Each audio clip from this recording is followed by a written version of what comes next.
on, and it was interesting. She was talking about these stages and phases and things, and you know, I don't know shit, but I did ask for some information today if anything was going to come through, and I did get through that we were in phase 2 of 5. I let it go. I don't know shit. Don't attach to what I say, but just something that to feel into of kind of time frame wise of like where we're at. But interesting how we are having those personal experiences of this disconnect and just this convolvulation of like feelings. Because I feel very odd. It's weird. We're definitely in some void, and I feel that energy of like we've had a rough few weeks as well, and we are definitely learning a lot of things of like just every choice it shifts your timeline. Every choice, if it's aligned, if it's made with proper guidance, if it's made from the heart, it shifts the timeline. And the other message that I always have been getting for like at least the last week or so was just focus on frequency. Focus on your frequency. I highly recommend you can look at the vibrational scale and just to monitor yourself, check in with yourself maybe 3 times a day.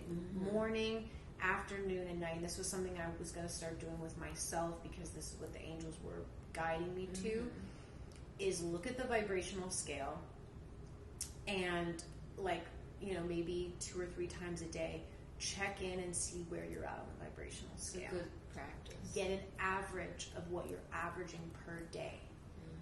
If we're not averaging at least 300 to 400 and we're falling below that frequently, it's going to be challenging for us to really get up to anchoring into 5D, which is 500 and above.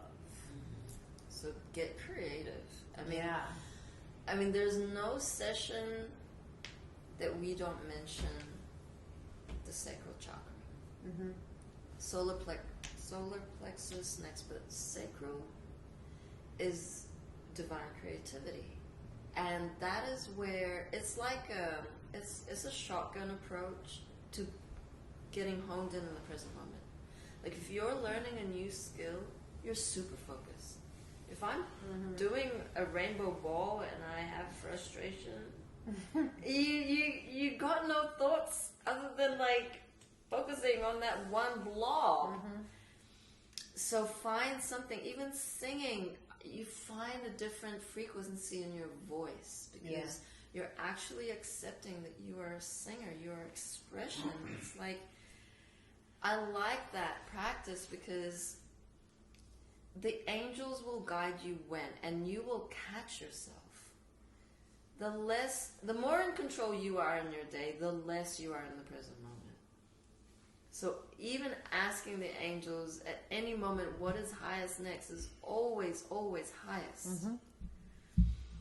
And they'll ping you into like, and you could just reflect on your day and you'll notice too, like, okay, was there a moment that I was in a low frequency? And that's going to be, if you drop from below 200, that's going to be, okay, you life drained yourself. What was I doing? Yeah. What was I thinking about? What happened externally? Also a good practice. What happened externally that I then went into lower frequency? And you'll start to see how often an external circumstance or person is affecting your frequency. Yeah. It's a good gauge for all of us because we have to learn how to hold the frequency. This is just what I've been getting for a while. That is the most important thing right now. Besides, of course, service to love, anything that you can do, co-creation, participation, all that stuff is grand. Frequency. It's the mastership. It is the ultimate.